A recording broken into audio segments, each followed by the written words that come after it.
다녀왔습니다. 아마 전환대 수석 장로님께서 성전 모금에 참여하신 여러분들 정말 진심으로 너그럽게 참여하신 것을 감사하는 인사를 대표하셨을 것이라 믿습니다.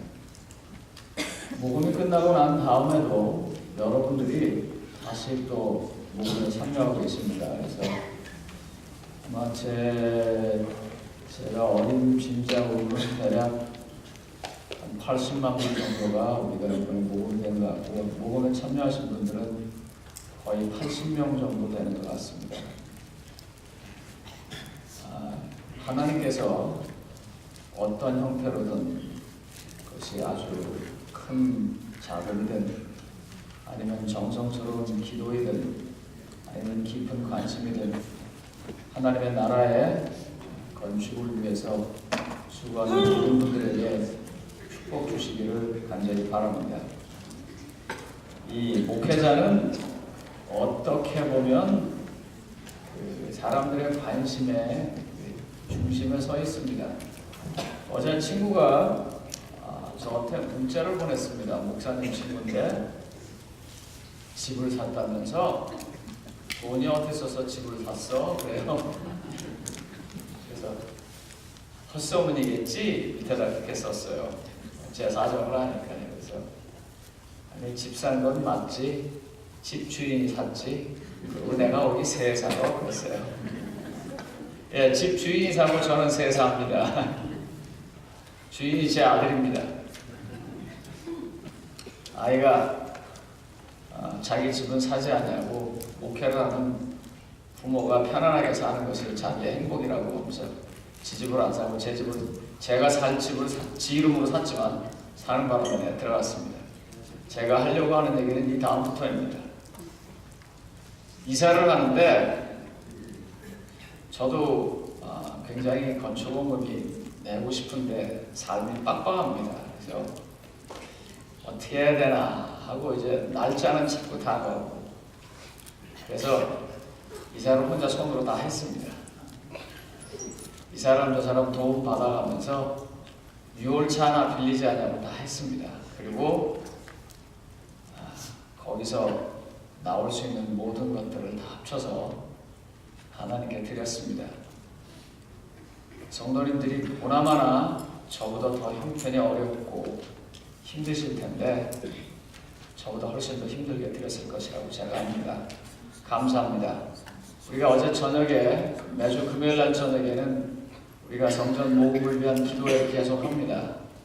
제 옆에서 두 분이 기도하셨는데 제가 이렇게 기도를 했어요. 하나님, 이 양옆에 있는 사람들은 교회 헌금 내고 다니는 사람이고 저는 교회 돈 받고 다니는 사람입니다. 그랬어요. 어제 저 기도하신 분들은 제 기도 내용을 기억하실 겁니다. 제가 정성을 다해서 내는 거는 당연한 것입니다. 왜냐하면 전 여기 돈 받고 다니는 사람이니까요. 그렇지만 하나님께 헌금을 드리면서 거기에다가 또 건축원금까지 다시 내시는 여러분들 너무 감사드리고요.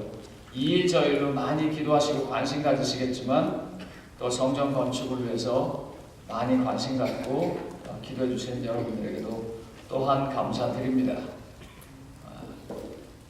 그리고 혹 마음이 다시 열리셨거나 아니면 그때 자리에 없었거나 또 여러 환경이 바뀌어서 모금에 계속 참여하기 원하시는 분들은 언제든지 저희가 기쁜 마음으로 받겠습니다. 그래서 하나님의 사역이 잘 이루어지기를 바랍니다.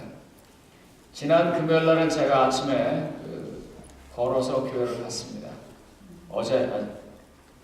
어제 저녁에도 말씀드렸지만 이제는 제3 건물인 우리 펠로우십 빌딩 C를 페인트하고 있습니다. 여러분 집을 다 져야 페인트합니다. 그죠? 겉에 지금 페인트하고 있습니다. 그래서 조금씩 윤곽이 드러납니다. 어제는 누구를 만났냐면 한국의 그 초대 선교사로 왔던 이시화 목사님의 손녀딸을 만났습니다. 물론 직계는 아니고 이 사촌 손녀딸인데요. 저한테 삼육대학에 보내달라고 하는 여러 역사적인 유품들을 좀 받아달라고 해서 제가 그거 받으러 갔다가 그분이 저한테 얘기하세요. 니네 교회가 어디냐? 그래서 우리 교회가 그랜트러스에 있는데 이제 그 말입니다. 뉴저지 있는 데로 갈 거다. 그거? 그분이 그거 그러더니 야 되게 큰데 거기 학교 있냐? 저한테. 그 지금 사람들이 벌써 그렇게 느낀다고요. 학교를 할 만큼 그렇게 크냐고요.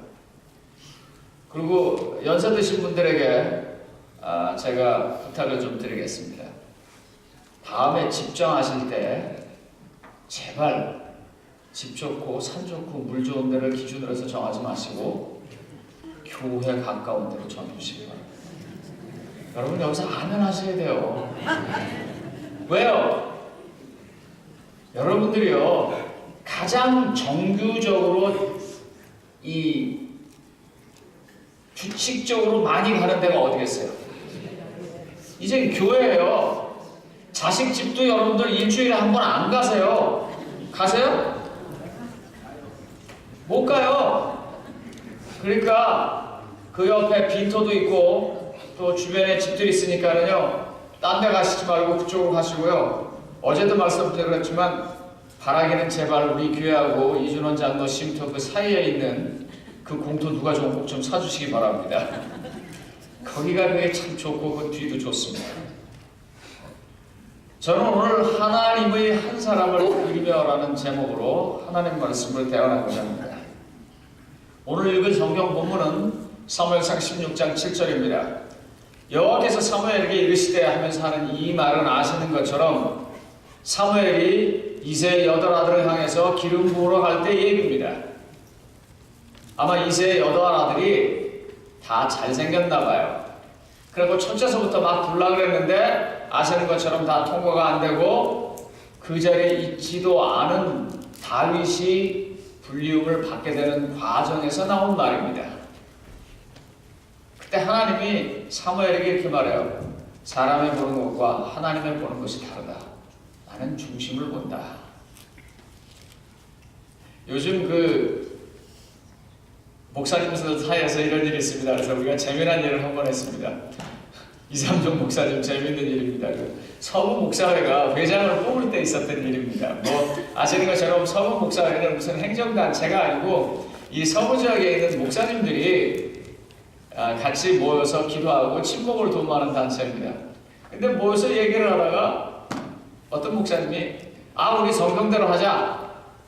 그럼 뭐가 성경대로냐 그랬더니 12제자 중에 하나인 그 마띠아를 뽑을 때처럼 우리가 좋은 사람을 다 고르고 기도하고 그 다음에 나와서 제비 뽑기 하자고. 그래서 모두가 다 웃으면서 양가 한번 하자. 별 부담 없는 거니까요. 그래서 제비를 딱 뽑았어요. 그래서 지금 저 오렌지 중앙교회에다가 마운틴뷰로 하신 임정 목사님이 그 제비를 뽑았습니다. 그래서 지금 서부 목사회장입니다. 우리는 사실 그때 그냥 우스개로 그 일을 했지만 그 일을 하고 난 다음에 마음에 참 생각이 많습니다. 그거 별거 아니라서 그렇지 만약에 아주 중요한 자리를 아니면 하고 싶은 자리를 뽑았는데 뽑으면 얼마나 다행인데 안 뽑히면 얼마나 힘들까. 하나님이 나를 버리셨구나 이런 생각이 들면 어떨까. 지금 그런 대목입니다 여기가. 근데 하나님은 뭐라고 말씀하시냐면 사무엘에게 나는 중심을 본다 그래요. 성도님 여러분 혹시 중심에 뭐가 계십니까? 아침에 잡수신 식사가 계십니까? 마가복음 7장 21절로 23절에 보통 사람들의 있는 중심입니다. 마가복음 7장 21절로 23절 속에서 곧 사람의 마음에서 나오는 것은 악한 생각, 곧 음란과 도적질과 살인과 간음과 탐욕과 읽기도 싫습니다. 이런 것들이 다 속에서 나온다 그랬어요. 보통 사람들의 속에 이런 게 있습니다. 하나님은 이런 것들을 보신단 말입니다. 그런데 이런 것이 있는 사람들 속에서 때로 하나님께서 보시는 게 나타날 때가 있습니다. 열왕기하 4장 27절입니다. 열왕기하 4장 27절 산에 이르러 하나님의 사람에게 나아가서 그 발을 아는지라 게하시가 가까이 와서 그를 물리치고자 하나 하매 하나님의 사람이 이르되 가만두라. 그 영혼, 이게 속마음입니다. 같은 말이에요. 그 영혼이 괴로워하지만은 여호와께서 내게 숨기시고 이르지 아니하셨도다. 저는 사실 이 성경절이 오늘 여기에 참석하신 모든 성도님들의 마음이라고 생각합니다. 우리 사람마다 다 기도의 제목들이 있습니다. 우리 사람마다 다 마가복음 7장에 있는 것처럼 더러운 것들이 있습니다. 그 수많은 더러운 것들에 쌓여 있음에도 불구하고 여전히 그 속에서 솟구쳐 오르는 하나님을 향해서 간절함이 우리들에게 있습니다. 아마 대부분은 여기 있는 이 여인처럼 남편도 아니고 자식일 겁니다.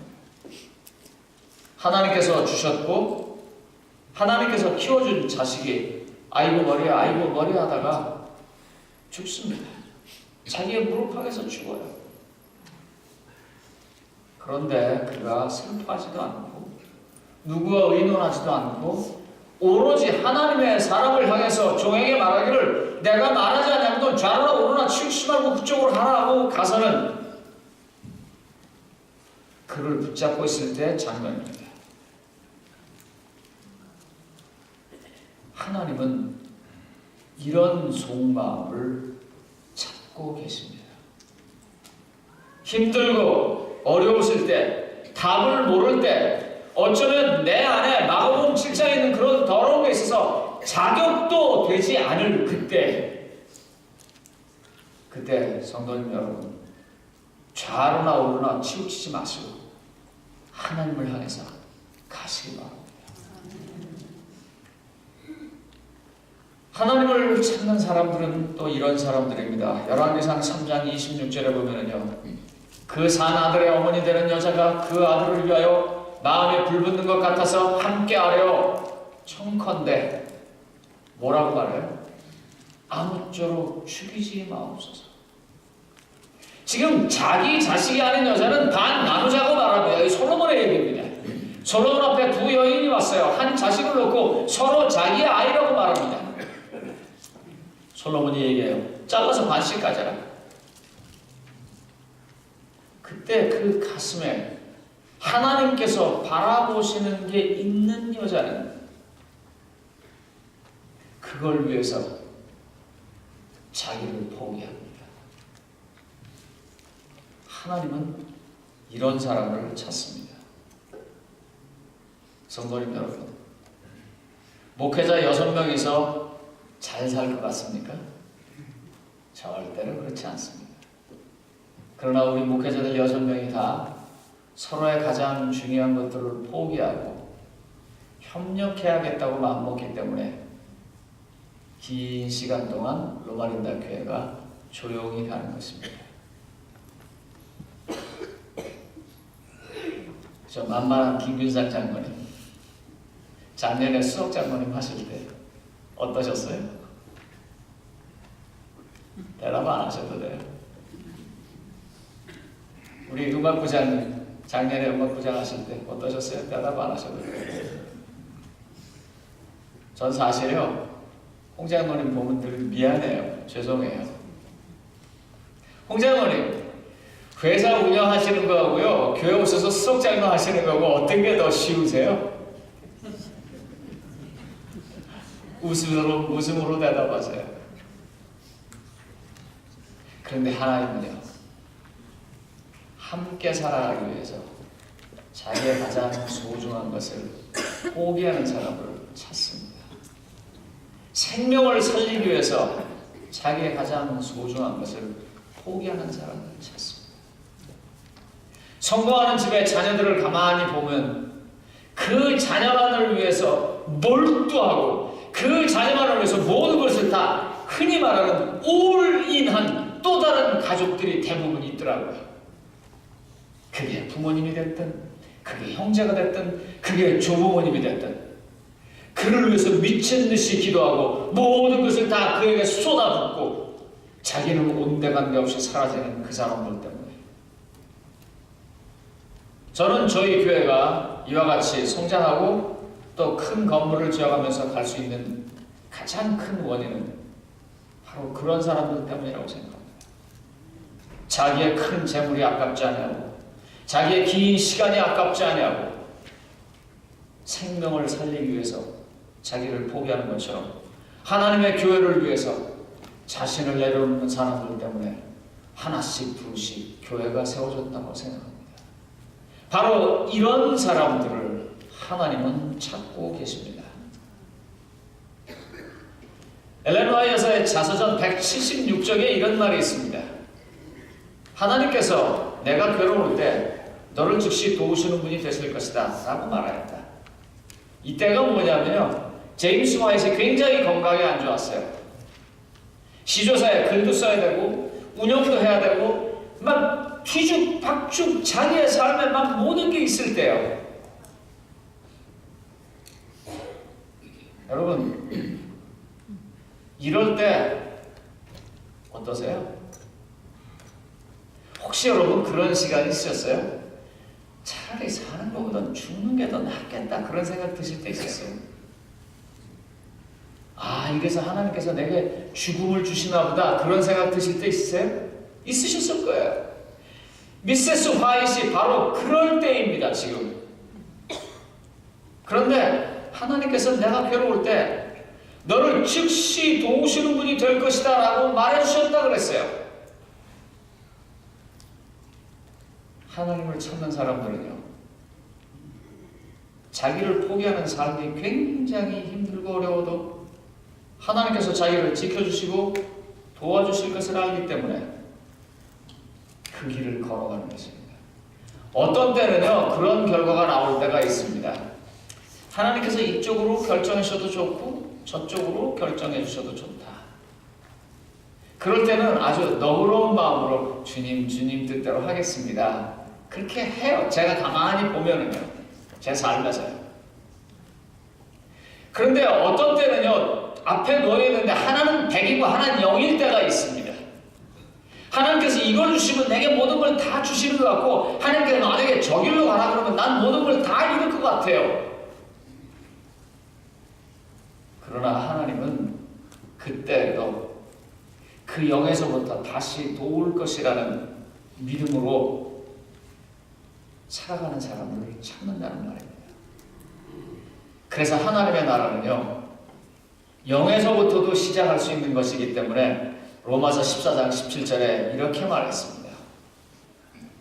하나님의 나라는 먹는 것과 마시는 것이 아니요 오직 성령 안에 있는 의와 평강과 희락이라. 하나님의 나라는 뭐라고요? 희락이라고요. 어떤 분이 제게 이런 질문했어요.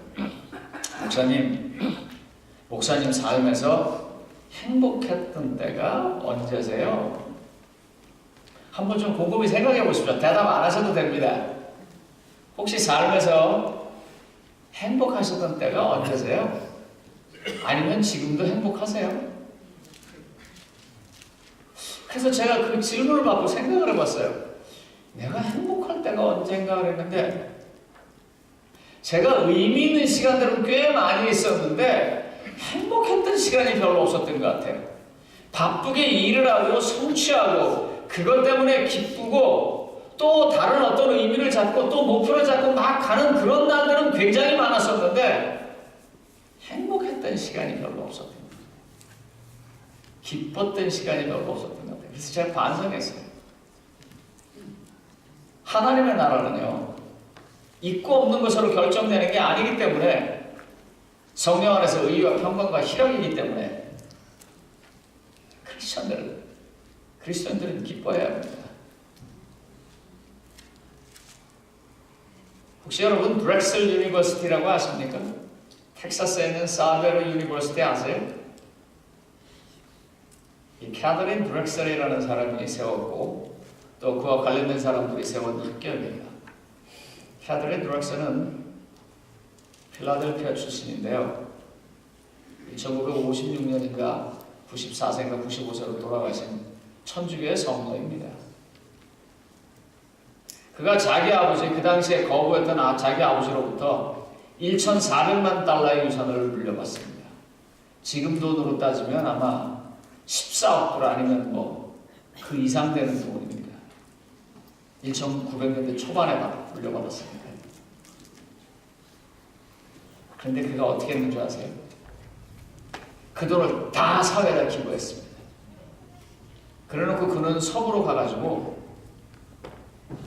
아주 힘들고 어려운 삶을 살면서 돈을 벌고 그 돈으로 흑인과 인디안을 위한 학교를 세웠습니다. 그분이 세우는 학교가 70개가 넘습니다.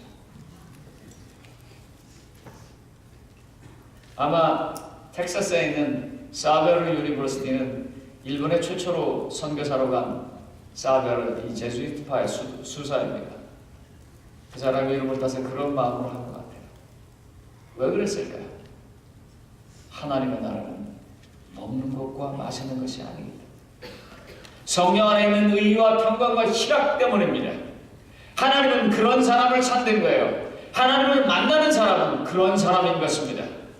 그래서 하나님께서 찾는 사람을 요한복음 14장 27절은 이렇게 말합니다. 평안을 너희에게 끼치노니 곧 나의 평안을 너희에게 주노라. 내가 너희에게 준 것은 세상이 주는 것과 같지 아니하니 너희는 마음에 근심하지도 말고 두려워하지도 말라.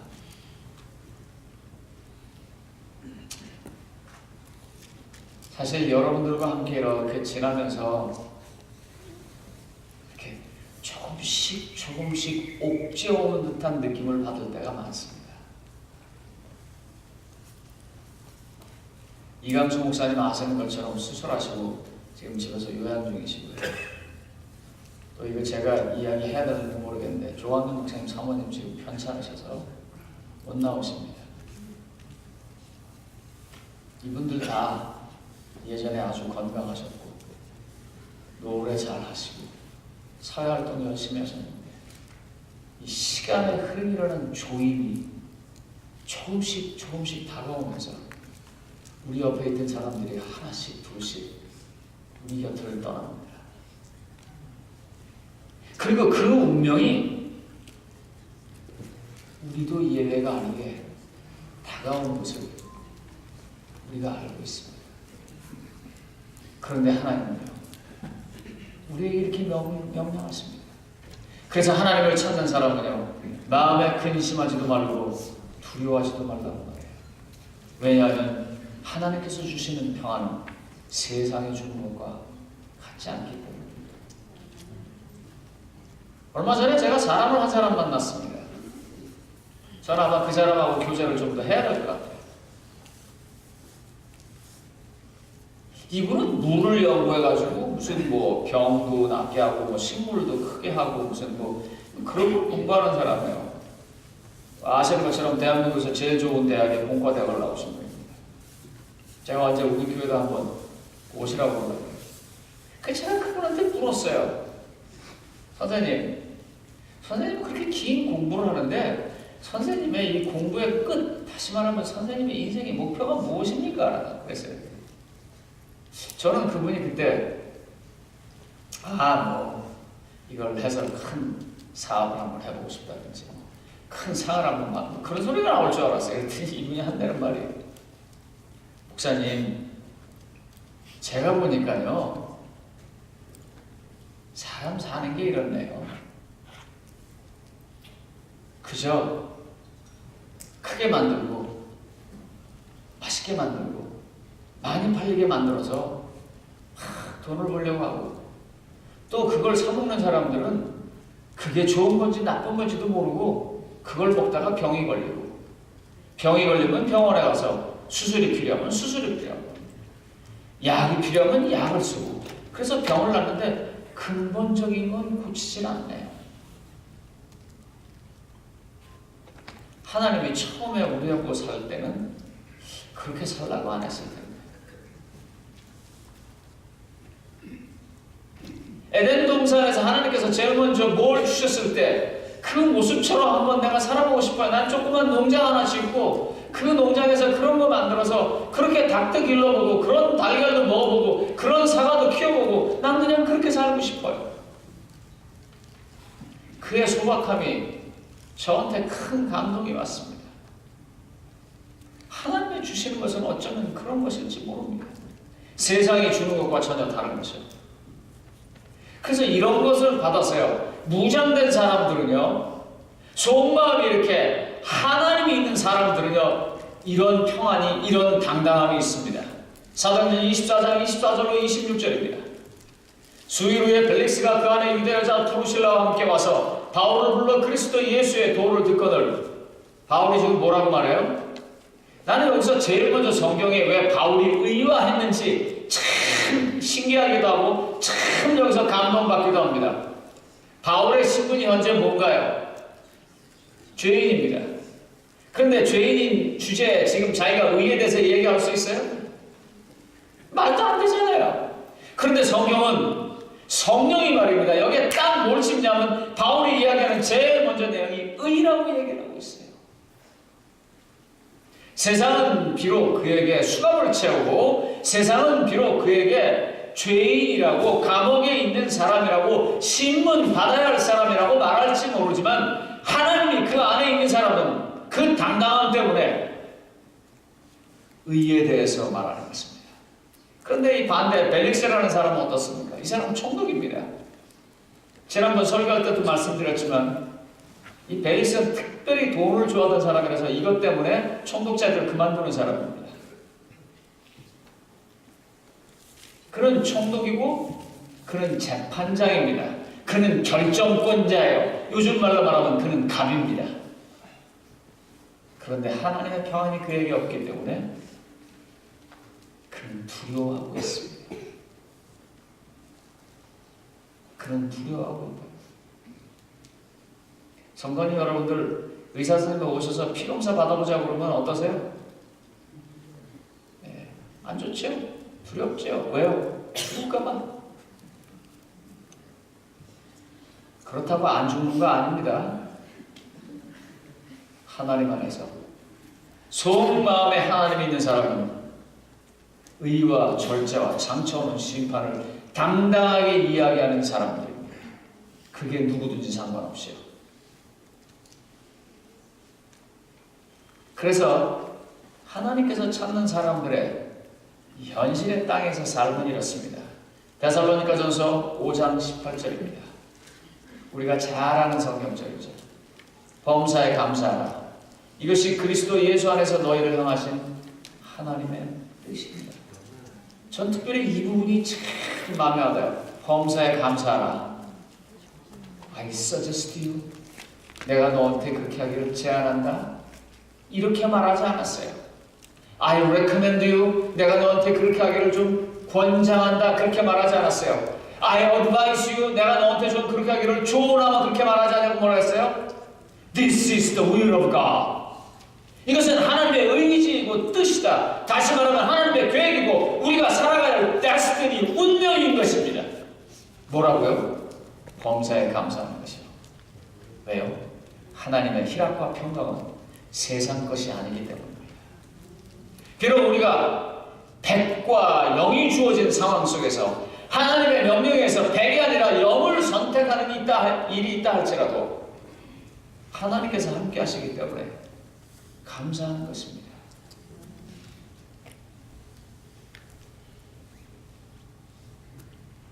하나님을 찾는 사람들은요, 오늘 교과에서 너무너무 잘 나왔어요. 여러분 아시는 것처럼 오늘 교과에서 11군과 느닷없이 믿음으로 말미암는 구원과 연결시킵니다. 참 교과의 저자의 특이한 발상이라고 생각합니다. 교과 공부하셨습니까? 예, 얼굴 표정을 보니까 뭔가 하시는 분들은 왜 그러십니까? 구원도 뭐예요? 우리의 행위와 상관없이 하나님의 은혜로 주어지는 거예요. 11금을 내는 것도 뭐예요? 다 하나님 거예요. 그 중에 10분의 1을 되돌리는 거예요. 그러니까 그것 때문에 자기 어떤 공력이나 공적을 받을 게 없는 거예요. 저는 오늘 장교순 장로님이 뭐라고 가르쳤을까 굉장히 궁금해요. 왜냐면 장교순 장로님이 11금 얘기만 나오면 곧바로 나오는 게 있죠, 여러분. 뭐예요?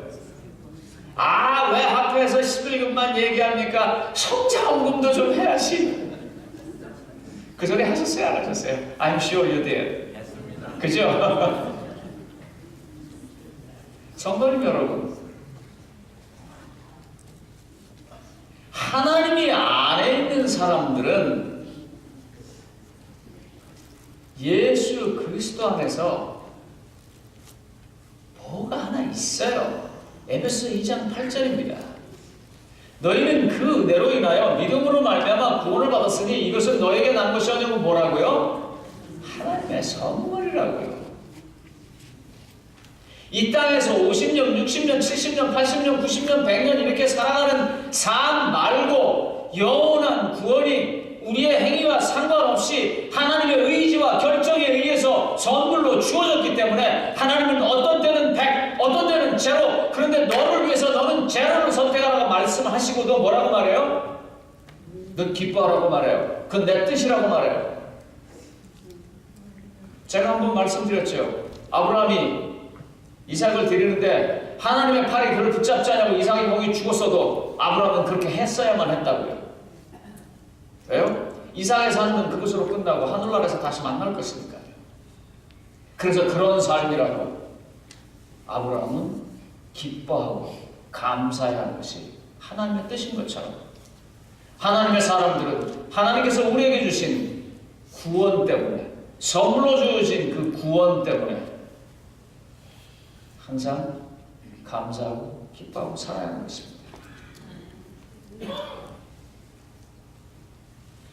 그래서 이 선물 받은 사람이 누굴까 생각을 해봤어요, 제가. 혹시 여러분들 선물 중에서 좀 기억나는 선물 있으십니까? 없으세요? 있어요? 네. 사도행전 16장 31절과 33절에 보면 그 선물을 받은 사람이 하는 행동이 나옵니다. 무슨 선물 받았어요? 자기 목숨이 날아갈 것으로 구원을 받았어요. 도망가지 않았으니까요. 바울과 실라가 도망가지 않았으니까요. 다른 죄수들이 도망가지 않았으니까요. 그래서 너무 놀라가지고 선생님하고 매달렸을 때 주 예수를 믿으라고 하는 명령이 주어집니다. 그리고 어떻게 됐습니까? 그가 그 사람들을 데리고 집으로 가고 음식을 대접하고 성경 말씀을 배우고 그리고는 어떻게 합니까? 하나님을 믿고 기뻐했다 그랬어요. 하나님이 찾는 사람들은 이런 사람들입니다. 다른 일로 기뻐하는 게 아닙니다. 자식이 결혼을 잘해서 자식이 좋은 대학을 들어가서 아니면 사업이 잘 돼서 그것도 좋은 이유가 될 수 있겠지만 하나님을 믿었기 때문에 하나님이 내 안에 계시다는 것을 믿었기 때문에 하나님이 구원으로 선물을 주셨다고 하는 것을 믿었기 때문에 기뻐하는 사람을 하나님은 찾으십니다. 성도님 여러분, 그 자리로 가시겠습니까? 하나님 부르시는 데 가시겠어요?